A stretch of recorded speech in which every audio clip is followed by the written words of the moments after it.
Hello students, कैसे हैं आप सब लोग। उम्मीद करती हूँ सब अच्छे होंगे। मैं Meena Rana ICT virtual class में आपका स्वागत करती हूँ। स्टूडेंट्स, हम पढ़ रहे हैं क्लास 11 की मैथ्स में एक नया चैप्टर शुरू करेंगे, सरल रेखाएं, स्ट्रेट लाइन। इससे पहली क्लास में आपने बाइनोमियल थ्योरम पढ़ी और उस पर आधारित आपने प्रश्न किए। तो जो भी आपके डाउट्स हैं, क्वेश्चंस होंगे, उनको आप सेंड कर सकते हैं, फिर हम बताएंगे।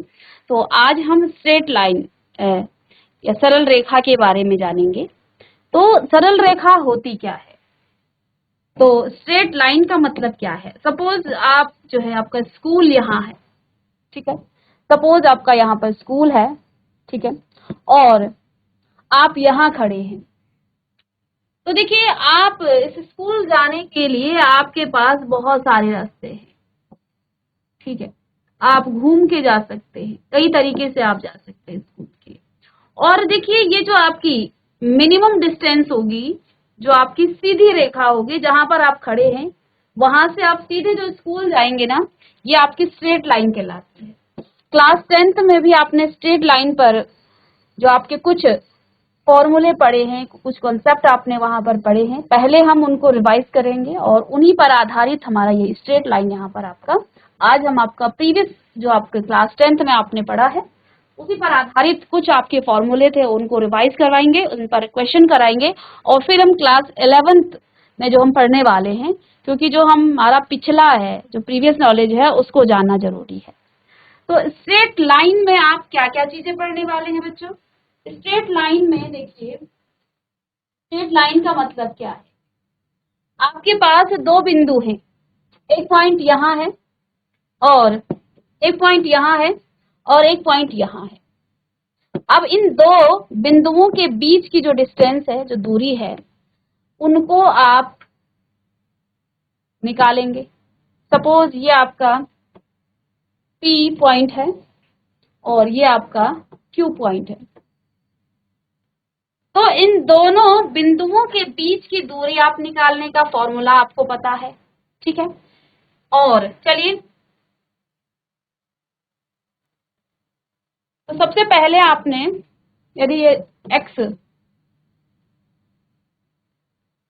और y1 है और ये आपका x2 और y2 है, तो दो बिंदुओं के बीच का जो आप डिस्टेंस निकालते हैं, उसका जो फॉर्मूला है वो आप यहां पर तो लिखिएगा। पहले पॉइंट में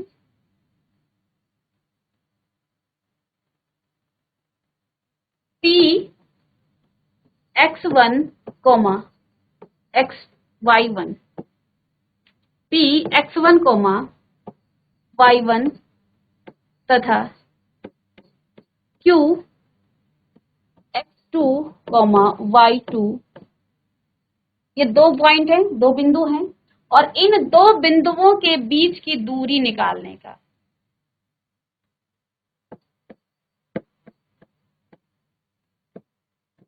बिंदुओं के बीच की दूरी, इन दोनों P और Q के बीच की जो दूरी का सूत्र होता है वो आपने क्लास 10th में भी पढ़ा है, जिसे आप PQ से डिनोट कर सकते हैं। और ये आपका क्या हो जाता है?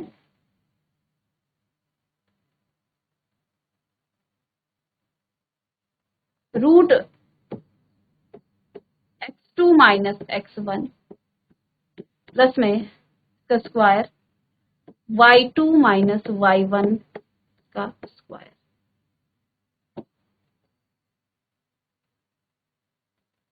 देखिए, x2 माइनस x1 का होल स्क्वायर प्लस में y2 माइनस y1 का होल स्क्वायर, और इस पूरे का आप क्या निकाल देते हैं? रूट निकाल देते हैं। ये दो बिंदुओं के बीच का जो डिस्टेंस है वो निकालने की का फॉर्मूला है। उदाहरण के लिए बच्चों, यहाँ पर एक बिंदु है आपका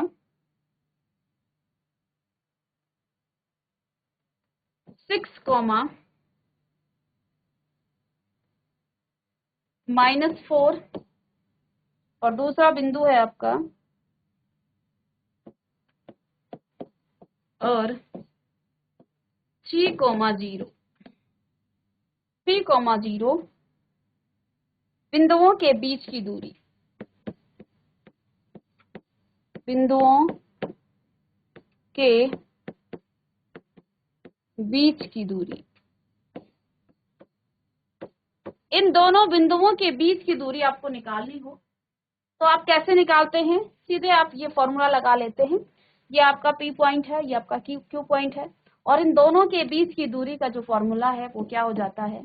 ये आपका x1 और y1 है। तो फॉर्मूला है आपके पास क्या? x2 minus x1।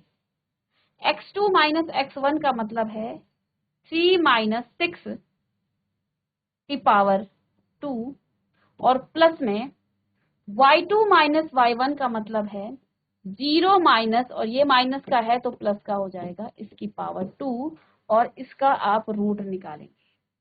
ठीक है, तो ये आपका हो जाएगा क्या? रूट में -3 की पावर 2 और प्लस में आपका आ जाएगा क्या? 4 की पावर। तो 3 का क्यूब हो जाएगा, 3 का स्क्वायर आपका 9 प्लस 16 और ये आपका 25, दैट मीन्स आपका 5 आ जाएगा। ठीक है, तो इस तरह से आप दो बिंदु आपको दिए गए हों, ये आपने क्लास 10th में किया, लेकिन हम एक बार इन फॉर्मूलों को रिकॉल कर रहे हैं एक छोटे छोटे उदाहरण लेकर के, ताकि हम आगे सरल रेखाओं को पढ़ सके क्लास 11th में। ठीक है, तो इस तरह से आप निकालते थे, दो बिंदु आपको दिए गए हैं और ये फॉर्मूले की मदद से आप जो है इनके बीच की दूरी को, इनके बीच के डिस्टेंस को आप निकालते थे। चलिए इसे नोट कीजिएगा। यहाँ पर हमने कहा कि दो बिंदु हैं P और Q।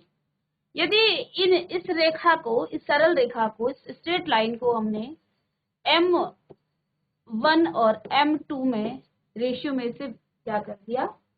तो विभाजित कर दिया। और सपोज ये आपका R पॉइंट है और ये आपका X और Y है। तो अब X और Y के निर्देशांक, जो R बिंदु है, इसके निर्देशांक कैसे निकलेंगे? इसके लिए आपके पास एक फॉर्मूला है। चलिए, तो सपोज आपके पास जो है P और Q दो पॉइंट्स हैं और इसको जो है ये आपका x1 और y1 है, ये आपका x2 और y2 है और ये m1 और m2 या फिर m और n रेशियो में इसको हमने क्या कर दिया, यानी कि यहाँ पर एक पॉइंट में, इस अनुपात में इसको विभाजित कर दिया। ये रेशियो आपको गिवन हो तो इसके निर्देशांक आप कैसे निकालते हैं? इसके लिए आपके पास एक सूत्र है r x, y निकालने के लिए। r x, y आप कैसे निकालेंगे? आप यहाँ चाहे m1 m2 लिखें या फिर इसको आपकी एनसीईआरटी बुक में m और n दिया गया है तो इसी तरह से आप लिख सकते हैं, m और n दिया गया है। तो इसका फॉर्मूला क्या हो जाएगा, इसका सूत्र क्या हो जाएगा? mx2 प्लस nx1 अपॉन में x1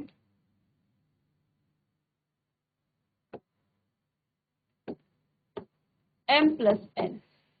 पहला, इससे आपका x के निर्देशांक निकलेंगे। ठीक है,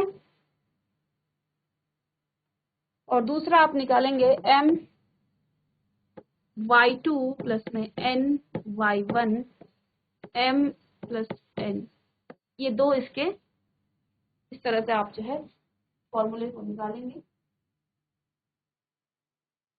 अब यहाँ पर देखिए दूसरे पॉइंट में ये m और n दो अलग अलग रेशियो में जो है इसको डिवाइड किया था। अब यदि जो है m p और q जो आपकी लाइन है, स्ट्रेट लाइन है, इसको अगर दो इक्वल भाग में डिवाइड किया गया, दो इक्वल पार्ट्स में इसको डिवाइड कर दिया गया, तब इसका फॉर्मूला क्या होगा? इसके निर्देशांक तब कैसे निकालेंगे आप? p और q। ठीक है, और यहाँ पर सपोज आपका एक पॉइंट है, इसने जो है इसको दो बराबर भागों में इसे डिवाइड किया है, बराबर भागों में से बांटा है। ठीक है,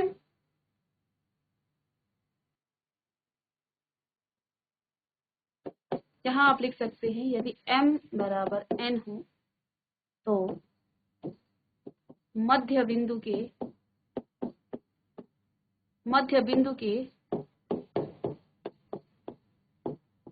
निर्देशांक, मध्य बिंदु के आपके निर्देशांक क्या हो जाएंगे, x1 प्लस x2 अपॉन में 2, comma y1 plus y2 upon. तो ये मध्य बिंदु के निर्देशांक आप इस तरह से निकालेंगे। ठीक है ये इसी का, लेकिन यहाँ पर m और n दो अलग अलग रेशियो में थे, डिवाइड हुए। इस रेखा को हमने दो अलग अलग भागों में डिवाइड किया था, m अलग था, n अलग था। लेकिन m और n यानी कि ये दोनों इक्वल हों, उस समय जो है इस मध्य बिंदु के निर्देशांक आप कैसे निकालेंगे, x1 प्लस x2 बाई 2 और y1 प्लस y2 बाई 2।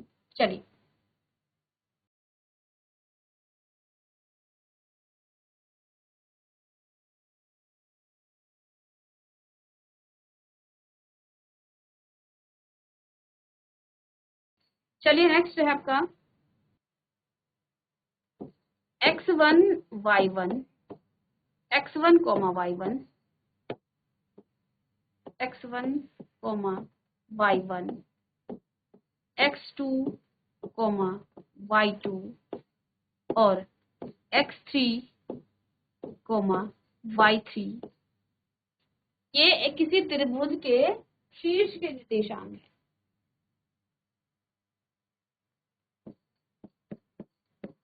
शीर्षों से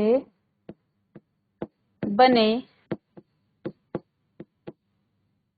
त्रिभुज का क्षेत्रफल, त्रिभुज का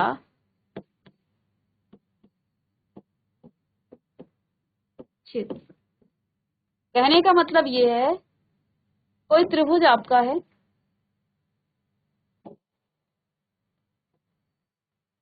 ठीक है, सपोज ये आपका x1 y1 इसका शीर्ष है, ये आपका x2 y2 इसका शीर्ष है, और यहाँ x3 और y3 इसका शीर्ष है। तीन बिंदु इस तरह से दिए जाएं तो इस त्रिभुज का आपको क्षेत्रफल निकालना हो तो इसके लिए भी आपने एक फॉर्मूला पढ़ा था। क्या था त्रिभुज का क्षेत्रफल?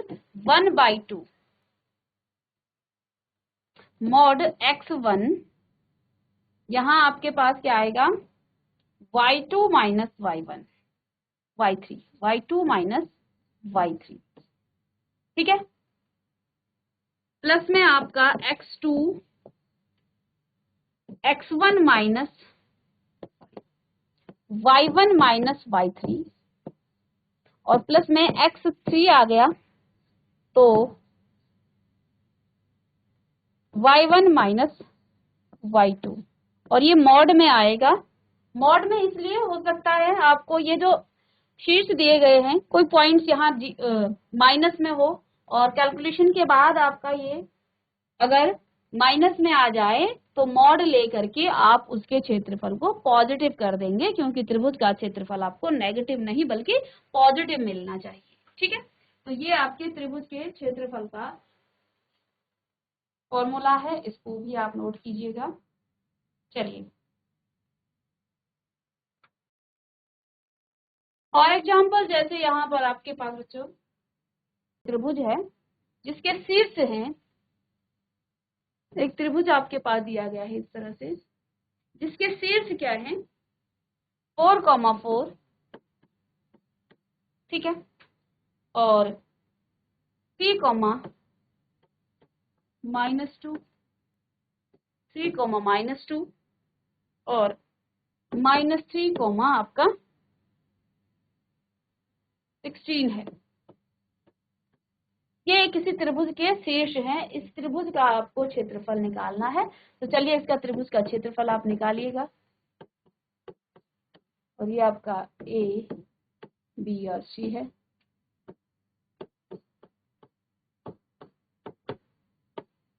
त्रिभुज का क्षेत्रफल आपको निकालना है, चलिए निकालिएगा। तो आप सीधे जो है इसके फॉर्मूले में त्रिभुज का क्षेत्रफल आपको निकालना है, तो 1/2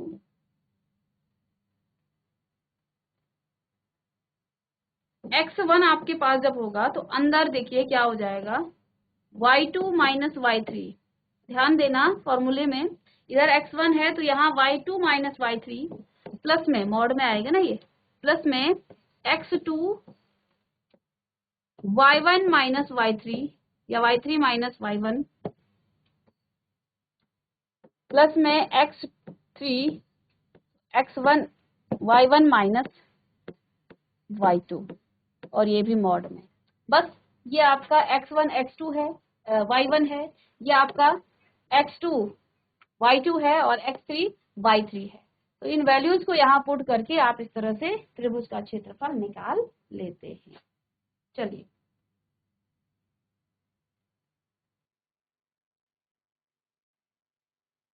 तो ये तो आपके कुछ प्रीवियस क्लास के कुछ फॉर्मूले थे सरल रेखाओं पर आधारित, जिसमें आपने क्लास 10th में दो बिंदुओं के बीच की दूरी निकालना आपने सीखा।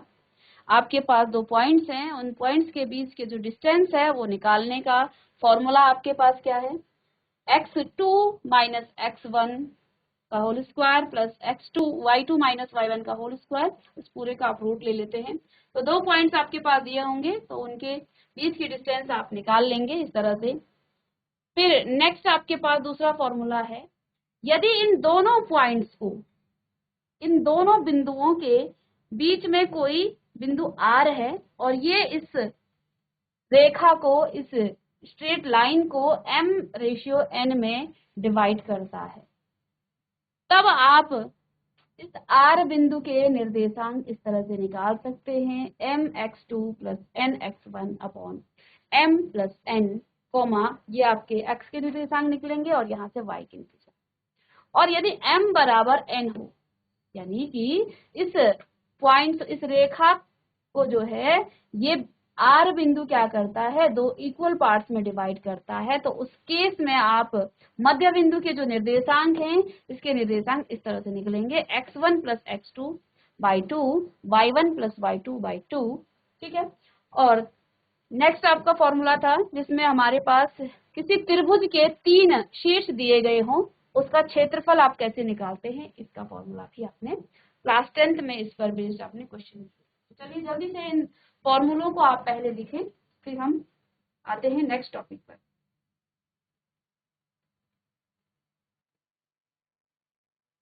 तो यहाँ आप y3 माइनस y1 कर सकते हैं, ठीक है ना, y3 माइनस y1, और यहाँ पर भी आपका सेम वही चीज आ जाएगी, y3 माइनस y1, और इससे आप इसको निकाल सकते हैं। चलिए अब आते हैं हम नेक्स्ट जो आपका टॉपिक है, रेखा की ढाल। चलिए क्लास 11th में जो आप पढ़ने वाले हैं, ये तो अभी आपने रिकॉल किया क्लास 10th का, रेखा की ढाल, रेखा की ढाल।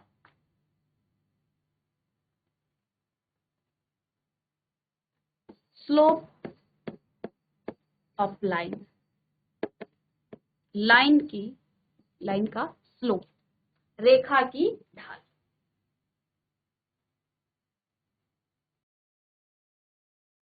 तो सपोज आपके पास यहाँ पर ये x एक्सिस है और ये आपका y एक्सिस है, ठीक है, ये x एक्सिस और ये आपका y एक्सिस, ठीक है, और यहाँ पर एक लाइन है, यहाँ एक लाइन है जो थीटा डिग्री का एंगल बनाती है। इधर सपोज ये आपकी एल लाइन है, ठीक है, ये यहाँ पर आपको थीटा डिग्री का एंगल बनाती है। तो झुकाव तो यहाँ पर क्या हो जाएगा, झुकाव आपका थीटा हो गया। तो ढाल आपका क्या हो जाएगा, ढाल, ढाल को आप m से रिप्रेजेंट करते हैं और ढाल हो जाएगा आपका tan थीटा,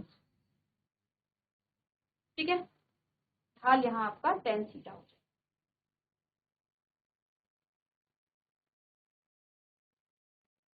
और यदि इसी लाइन में देखिए, यदि इसी लाइन पे दो बिंदु हो,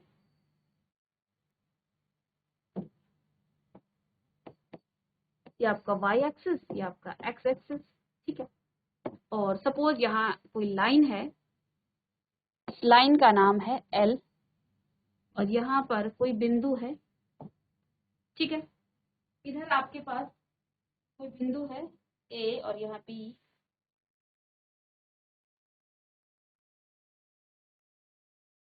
ये A बिंदु है, x1 और y1, और यहाँ पर कोई B बिंदु है, x2, y2, ठीक है। तो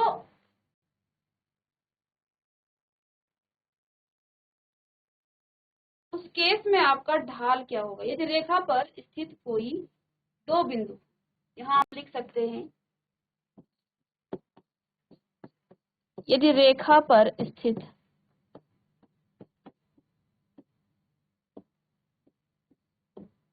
कोई दो बिंदु,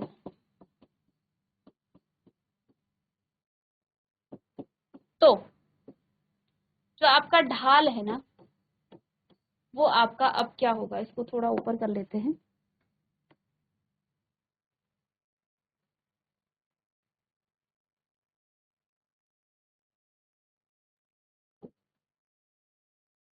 चलिए, यदि रेखा पर स्थित कोई दो बिंदु हो, जैसे यहाँ A और B बिंदु हो, तब उस केस में आपका ढाल क्या होगा?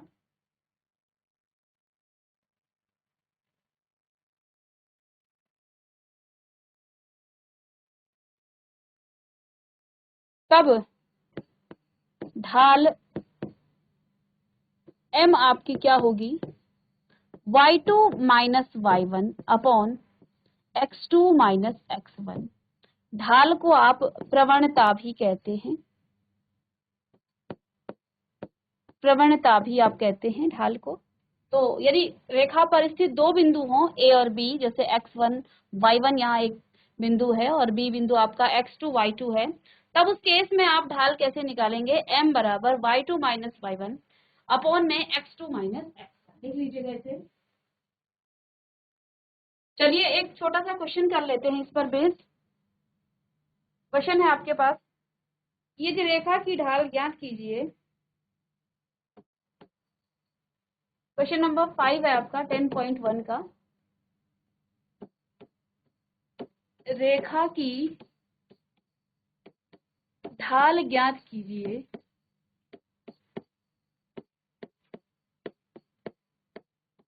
रेखा की ढाल ज्ञात कीजिए जो मूल बिंदु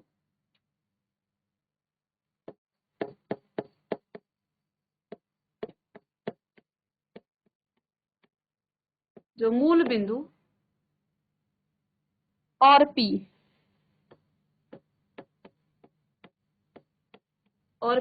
P पॉइंट्स आपके हैं 0 और -4 तथा B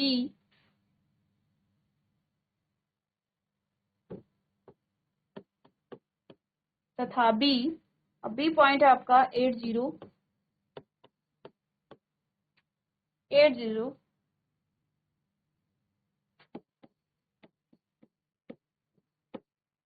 बिंदुओं को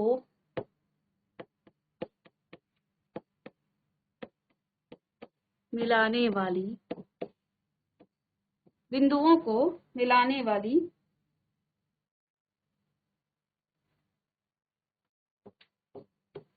रेखाखंड के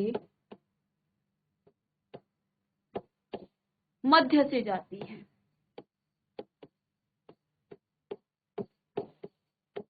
मध्य से जाती है।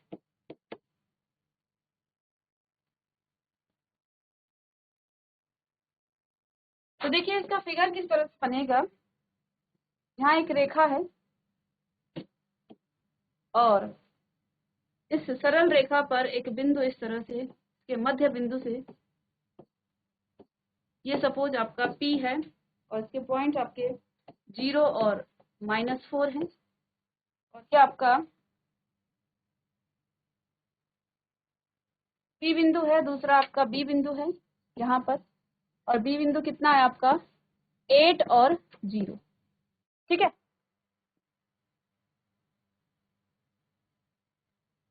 सपोज यहाँ पर M आपका मध्य बिंदु इसके मिडिल से जो है, ये इस रेखा के PB रेखा के बीच से जो है ये कट रहा है, और यहाँ पर ओरिजिन है आपका, सपोज कोई पॉइंट O 0 और 0, ओरिजिन पर ये क्या हो जाते हैं 0 और 0। तो इसका आपको ढाल निकालना है। ठीक है, तो अब यहाँ पर आप ढाल का फॉर्मूला लगाएंगे जो हमने अभी इससे पहले स्लाइड में आपको बताया।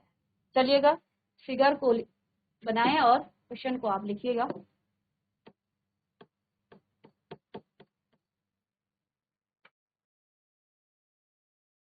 तो सबसे बड़ी बात तो यहाँ पर देखिए, जो M है ये PB का, M जो PB का मध्य बिंदु है, क्या है मध्य बिंदु है, और मध्य बिंदु है तो यहाँ पर देखिए इस मध्य बिंदु को आप कैसे निकालेंगे, मध्य बिंदु का निर्देशांक कैसे निकलेंगे, इस M को आप कैसे निकालेंगे, इसका फॉर्मूला क्या हो जाता है x। देखिए पीछे देखिए हमने यहाँ पर मध्य बिंदु का फॉर्मूला आपको लिखाया था, जिसमें आपका x1 प्लस x2/2 और y1 प्लस y2/2, इसके द्वारा आप जो है इस मध्य बिंदु को निकाल सकते हैं। ठीक है, और जब मध्य बिंदु आपका निकल जाए उसके बाद आप ढाल निकालेंगे। ठीक है, जब मध्य बिंदु के निर्देशांक यहाँ पर निकल जाएंगे फिर आप ढाल निकालेंगे, और ढाल का फॉर्मूला आपका ये है y2 minus y1 x2 minus x। ठीक है, तो इस क्वेश्चन को आप नोट करें और इसको आप करके लाइएगा। हमने बता दिया कैसे करना है। मध्य बिंदु M यहाँ पर PB का मध्य बिंदु है, तो यहाँ से क्योंकि मध्य बिंदु का है तो इसके फॉर्मूला आपके पास है। क्या फॉर्मूला है, यहाँ पीछे आपको लिखाया था अभी। ठीक है, x1 plus x2/2 y1 plus y2/2। तो इस क्वेश्चन को आप नोट कीजिए और इसको आप कर लीजिएगा। नेक्स्ट क्लास में हम क्लास 11th में जो आपके सरल रेखा पर आधारित कॉन्सेप्ट हैं उन पर चर्चा करेंगे। तो मिलते हैं नेक्स्ट लेक्चर में, तब तक के लिए थैंक यू।